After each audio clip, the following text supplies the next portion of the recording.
যদি এই তর্ক বিতর্ক, এই অহেতুক অহমিকাবোধ এবং বিতর্ক এবং ঐকমত্যে আমরা পৌঁছাতে না পারি, আমার আশঙ্কা যে আমাদের প্রধান উপদেষ্টা যিনি আছেন ডক্টর ইউনূস, এই দায়ভারটা ওনার উপরে যাবে যে উনি সবাইকে জাতীয় ঐক্যবদ্ধ করতে পারলেন না, এবং এমনও হতে পারে, আমরা আশঙ্কা করছি উনি সরে যাবেন ওনার পদ থেকে।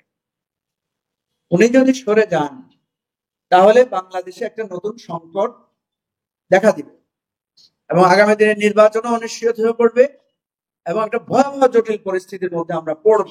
শেখ হাসিনা দেশ থেকে পালাতে হয়েছে, তার লাখ লাখ কর্মী, তার লাখ লাখ লোকেরা মানুষের কাছে আজকে ঘৃণার বস্তুতে পরিণত হয়েছে। আওয়ামী লীগ করে এই কথা সাহস করে বলার লোকদের না, এটা ভয়ের জন্য না, লজ্জাও একটা ব্যাপার হয়ে গেছে। সুতরাং আমরা অনুরোধ করব, প্লিজ, আওয়ামী লীগ যে ভুল করেছে, আওয়ামী লীগেরও এই ভুল থেকে সংশোধন করে তাদের জাতীয় রাজনীতিতে তাদের ফিরে আসা উচিত। ভুল সূত্রে শাস্তি ভোগ করে আসলেই তাদের সঠিক জায়গাটা হবে, আদারওয়াইজ তারা সারা জীবন বাংলাদেশে খুনি, সন্ত্রাসী, গণহত্যাকারী দল হিসেবে চিহ্নিত থাকবে। যদি ক্ষমতার আমরা যদি 2/3 বা একটা অধিকাংশ আমাদের ম্যান্ডেট পাই, তাহলে আমরা প্রধানমন্ত্রীর ক্ষমতাটাকে ওনারা সেখানে রাখবেন। আমরা এই সমস্ত বিষয়ে যথেষ্ট যুক্তিতর্ক করেছি, বোঝানোর চেষ্টা করেছি, বিএনপিকে এটা বোঝানোর জন্য চেষ্টা করেছি যে আপনারা পরামর্শ যখন দিচ্ছেন, নোট অফ ডিসেন্ট যখন দিচ্ছেন, তখন এজিফ আপনাদের মনে হচ্ছে আপনারাই ক্ষমতায় যাবেন। আপনারা ক্ষমতায় যাবেন এইটা মাথা থেকে সরিয়ে ফেলে যদি আপনারা রাষ্ট্রের কল্যাণের জন্য, বৃহত্তর কল্যাণের জন্য সিদ্ধান্তটা দিতেন তাহলে ভালো হতো। আপনারা জানেন যে এগুলো নিয়ে আমরা অফিসিয়ালি আনঅফিসিয়ালি নানাভাবে কথাবার্তা বলেছি। আমি কালকে একটা টক শোতে এটা বলেছি যে এই অফিসটা তৈরি হওয়ার সময় আমরা যদি চিন্তা করি যে চেয়ারম্যান কোথায় বসবেন, সেক্রেটারি কোথায় বসবেন, অন্যান্যরা কোথায় বসবেন, তাদের কি কি সুবিধা দরকার, এটা কিন্তু আমি যদি ভাবি যে আমি দলের চেয়ারম্যান হব ভবিষ্যতে, সুতরাং আমার রুমটা এমন ভাবে হবে আমার যাতে সুবিধা হয়, তাইলে এইটা সংস্কার হবে আমাকে চিন্তা করে। আমাদের যে সংবিধান রচিত হয়েছে 72 সালে, যেটাকে একটা বড় সমালোচনা করা হয়, যে এই সংবিধানটা শেখ মুজিবকে বাংলাদেশের জাতির পিতা, রাষ্ট্রের প্রধান, আমাদের এটার মহানায়ক হিসেবে ভেবেই উনার আলোকে সংবিধানটা তৈরি করা হয়েছে, যার কারণে এটা একটা ত্রুটি, সামগ্রিকভাবে এটা একটা ত্রুটি। এখন আগামীবার যদি বিএনপি ক্ষমতায় না আসে, ধরেন কোনো কারণে এমন হলো যে বিএনপি ম্যান্ডেট পেল না, তাহলে দেখা যাবে যেই সংস্কার আমরা করতে চেয়েছি সেই সংস্কারটা একটা নির্দিষ্ট দলের দিকে আবর্তিত হয়। এই জিনিসগুলো আমরা যুক্তিতর্ক তুলে ধরেছি, বোঝানোর চেষ্টা করেছি। সর্বশেষ আমরা এতটুকু বলেছি যে অন্তত একটা জিনিসে আপনারা আমাদের সাথে একমত হন, আপার হাউসে ভোটের পিয়ারটা আপনারা রাজি হন। আমরা খুব আশাবাদী ছিলাম যে বিএনপি শেষ পর্যন্ত রাজি হবে, কিন্তু বিএনপি শেষ পর্যন্ত রাজি হয় না। আজকে আপনাদেরকে আমার এটা বলতে দ্বিধা নাই, যেহেতু আমরা একটা সমাধানে পৌঁছতে চাই। আমরা একদিন ঐক্যমত্য কমিশনে এভাবে ডাইনিং টেবিলে খেতে খেতে আমরা বলছিলাম যে আমরা যদি সব বিষয়ে কিছু জায়গায় একমত না হই, সমাধানে না পৌঁছে কি হইতে পারে। তখন জামাতের পক্ষ থেকে আমাদের সেখানে একটা প্রস্তাব পাঠানো হলো যে এই যে 9টাতে তারা নোট অফ ডিসেন্ট দিয়েছে, তার মধ্যে যদি অন্তত একটা আপার হাউস এই জায়গায় যদি বিএনপি ছাড় দেয়, তাহলে বাকিগুলোর ব্যাপারে আমরা একমত। আমরা পরে এনসিপির সাথে কথা বললাম, এনসিপি ওইটাতে রাজি হলো। আমরা বিএনপির শীর্ষ নেতৃবৃন্দের সাথে আলাদা করে বসেছি, বোঝানোর চেষ্টা করেছি, কিন্তু ওনারা শেষ পর্যন্ত আপার হাউসে এটাতে রাজি হন নাই। এটা বিএনপির স্বাধীনতা আছে, অবশ্যই ওনাদের এখতিয়ার আছে, ওনাদের কল্যাণের জন্য ওনারা যেটা বুঝবেন সেটা। আমাদের কাছে মনে হয়েছে যেটা, যে বিএনপি আপার হাউসেও তারা চায় যে তাদের প্রাধান্যটা বজায় থাকুক। ওই যে আপনাদেরকে বললাম যে সংস্কার চায়, তবে নিজের প্রাধান্যটাকে মাথায় রেখে সংস্কারটা ওনারা করতে চান। এটা আমাদের কাছে মনে হয়েছে। আমাদের যদি ভুল হয় সেটার জন্য আমরা নিশ্চয়ই ক্ষমা সুন্দর দৃষ্টি আশা করব। না, আমাদের কাছে মনে হয়েছে জাতির বৃহত্তর স্বার্থ বিবেচনা করে আমরা যদি এটাতে যেতে পারতাম, তাহলে একটা সমাধান পৌঁছানো সম্ভব হতো।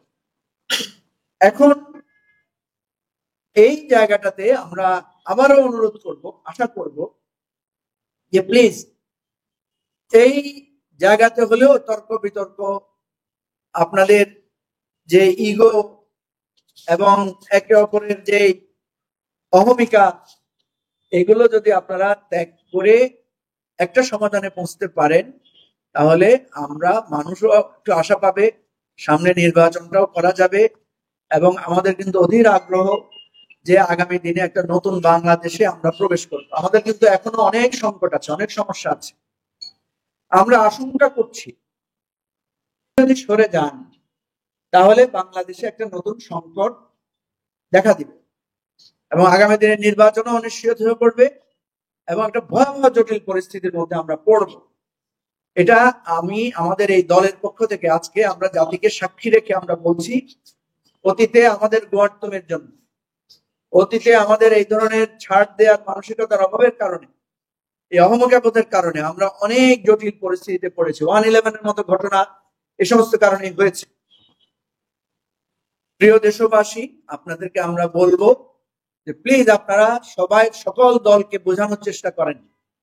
আমরা আমাদেরকে নিবেদিত করেছি। দেখেন, আমাদের সাথে জামাতের একটা বিরাট দূরত্ব সংকট আছে, তারপরেও আমরা জামাতের কাছে গিয়ে বোঝানোর চেষ্টা করেছি। কারণ জামাতের অনেক বক্তব্য এখন আছে যেটা বিভেদ তৈরি করে। এনসিপি কে আমরা বোঝানোর চেষ্টা করেছি যে আপনারা আমাদের এই গণ অভ্যুত্থানের নায়ক, আপনাদের অনেক কথার মধ্য দিয়ে উত্তাপ ছড়ায়, বিভক্তি তৈরি হয়, আপনারা প্লিজ এগুলো করবেন না। বিএনপি কে আমরা বোঝানোর চেষ্টা করেছি যে আপনারা 15 বছর ধরে ক্ষমতায় আসার জন্য অপেক্ষায় আছেন, কিন্তু ক্ষমতায় আসতে পারছেন না। আপনাদের রাজনৈতিক সিদ্ধান্ত, আপনাদের প্রজ্ঞা এই জায়গাটা এখানে প্রয়োগ করেন। আজকে এই দেশবাসীকে, জাতিকে আমি সাক্ষী রেখে বলতে চাই, ইতিহাস এটা লিখে রাখবেন, যদি আমাদের এই আহ্বান আপনারা যদি কর্ণপাত না করেন, আগামী দিনে যদি কোনো কঠিন পরিস্থিতির সৃষ্টি হয়, এই দেশবাসী, জাতি আপনাদেরকে দায়ী করবে। তখন হয়তো আপনারা অনেক ছাড় দেওয়ার কথা বলবেন, তখন হয়তো অনেক কিছু বাদ দিবেন। দেখেন, শেখ হাসিনাকেও কিন্তু আমরা বলেছিলাম যে আপনি পদত্যাগ করে একটা তত্ত্বাবধায়ক সরকার অধীনে নির্বাচন দেন, নির্বাচনে আপনিও আসেন, আমরাও নির্বাচন করি। শেখ হাসিনা বারবার আমাদের এই আহ্বানকে প্রত্যাখ্যান করেছে। শুধু সাধারণভাবে প্রত্যাখ্যান করে না, আমাদের কন্ট্রোল করেছে, আমাদেরকে মেরেছে, গুম করেছে, জেলে পুরেছে, আহত করেছে, রক্তাক্ত করেছে।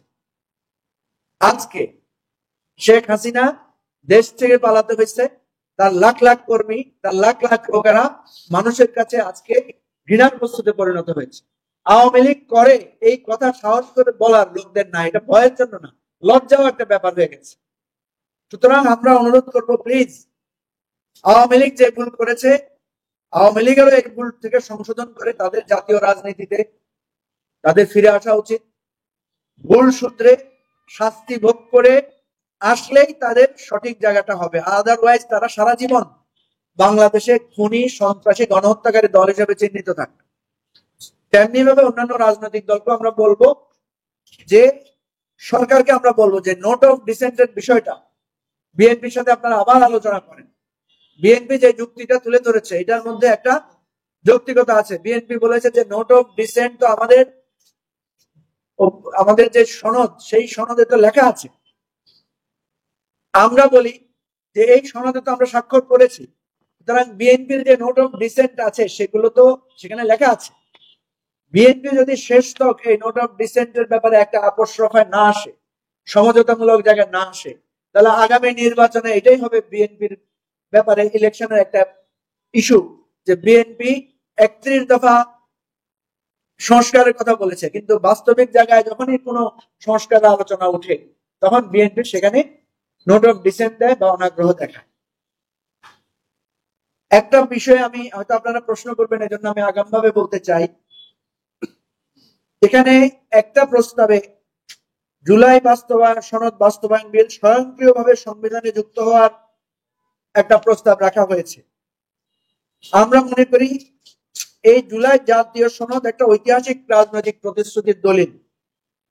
এটার বাস্তবায়নে যে 270 দিন বেঁধে দেওয়া হয়েছে এটা অনেক যথেষ্ট।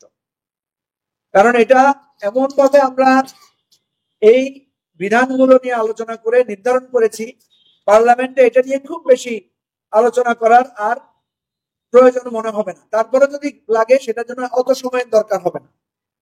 সেই জন্য আমি মনে করি 270 দিন না, শুধু 70 দিনের মধ্যেই এটা আলোচনা করে সেটেলমেন্ট করা সম্ভব।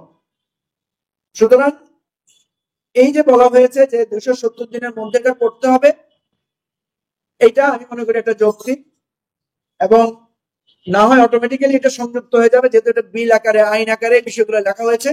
সুতরাং এটাতে আমরা কোনো সমস্যা আছে বলে মনে করি না।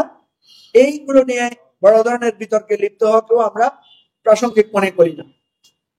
যদি মনে করেন যে এটা লেখায় অসুবিধা হয়েছে, এটা লেখা বাদ দিলেও সরকার এটাকে 270 দিনের মধ্যে এক্সিকিউশনের জায়গায় নিতে পারে, যেটা প্রথম প্রস্তাব বলা হয়েছে।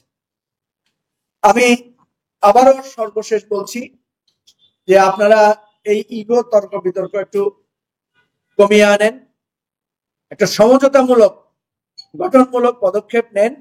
এটা ছাড়া আমাদের সমাধানের আর কোনো সুযোগ নাই।